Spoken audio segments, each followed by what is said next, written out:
UP के हरदोई के कस्बा शाहाबाद में एक शख्स ने जमीन के अंदर अपने 2 मंजिला और 11 कमरों का महल तैयार कर दिया है।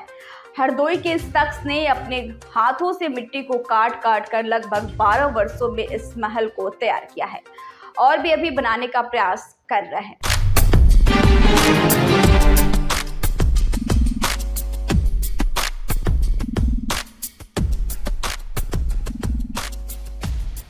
हरदोई के इरफान और पप्पू बाबा अपने फकीरी के जीवन को इसी में व्यतीत कर रहे हैं। हरदोई के कस्बा शाहाबाद के इरफान और पप्पू बाबा ने अपने गांव के ही एक ऊंचे मिट्टी के टीले को खोदकर उसके अंदर 2 मंजिला महल खड़ा कर दिया। इस महल के अंदर 11 कमरे, एक मस्जिद और कई सीढ़ियां, साथ ही गैलरी और बैठने के लिए बैठक भी बना डाली। वो बताते हैं कि उन्होंने इस वर्ष 2011 में बनाना शुरू किया था। तब से अब तक वो लगातार इसे बनाने में लगे हैं। इस गुफा के अंदर बने महल में जाने पर आपको वहां पुराने समय की नक्काशी भी देखने को मिलेगी, जिसे इरफान ने खुरपीस की मदद से अपने हाथों से ही तराश कर रहा है।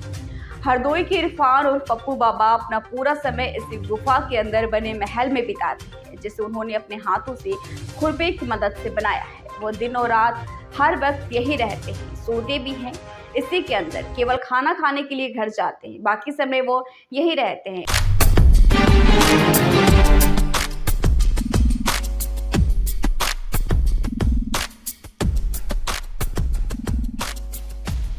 इरफान और पप्पू बाबा जो कि 2010 तक एक आम इंसान की तरह अपनी जिंदगी जी रहे थे, मगर इनके पिता के निधन के बाद उन्होंने अपने क्षेत्र के एक चुनाव में प्रतिभाग किया था, जिसमें इन्हें निराशा हाथ लगी थी। पप्पू बाबा ने शादी नहीं की है। इनके घर पर इनकी मां और बाकी के सदस्य आज भी घर में रहते हैं, मगर ये वर्ष 2011 से फकीरी के जीवन में कदम रखते हैं और बस्ती को छोड़कर एक निर्जन स्थान पर मिट्टी के टीले के अंदर गुफा बनाने में जुट गए और उसे एक महल का रूप दे डाला। इरफान और पप्पू अपनी गुफा के बाहर बड़ी बंजर जमीन को फावड़े से खोदकर खेती योग्य बना दिया और अब वो इसमें खेती करेंगे। साथ ही इन्होंने एक कुएं का भी निर्माण किया, मगर कुछ अराजक तत्वों द्वारा इसे अस्त व्यस्त कर दिया गया। भैया, आपने क्या सोच कर ये आपने मिट्टी के अंदर महल जैसा मकान बनाया है, और क्या आप करते थे, कहाँ से आपको यह सोच मिली और किस तरीके से आपने इसको बनाया है? वैसे मैंने सोचा तो ऐसा कुछ नहीं था।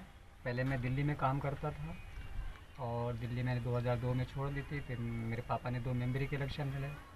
उसके बाद में पापा मेरे हार गए थे। मैं मेंबरी का इलेक्शन लड़ा 2010 में, मैं भी हार गया था।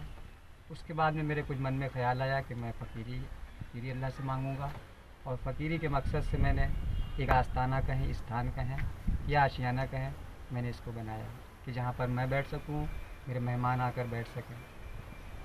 और बाकी तो कुछ ऐसा नहीं सोचा था। बाकी मैंने इसकी प्रेरणा भी किसी से नहीं, सीखा भी नहीं मैंने किसी से, खुद ही से कहें या बस खुदा ने। आपने मिट्टी को तराश कर इस तरीके से सुंदर नक्काशी की है, और कितने कमरे बनाए हैं और क्या क्या अंदर आपने बनाया है मिट्टी के अंदर?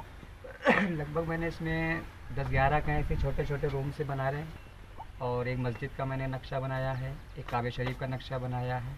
बाकी और भी तमाम चीज़ें मैंने इसमें तराश के बनाई हैं। बाकी कल्पना करने के ऊपर है किसी के, कोई क्या सोचे कोई क्या सोचे, और मैं बस इसको बना रहा हूँ। अभी भी 2011 से मैंने इसको बनाना शुरू करा और अभी भी काम चल रहा है लगभग।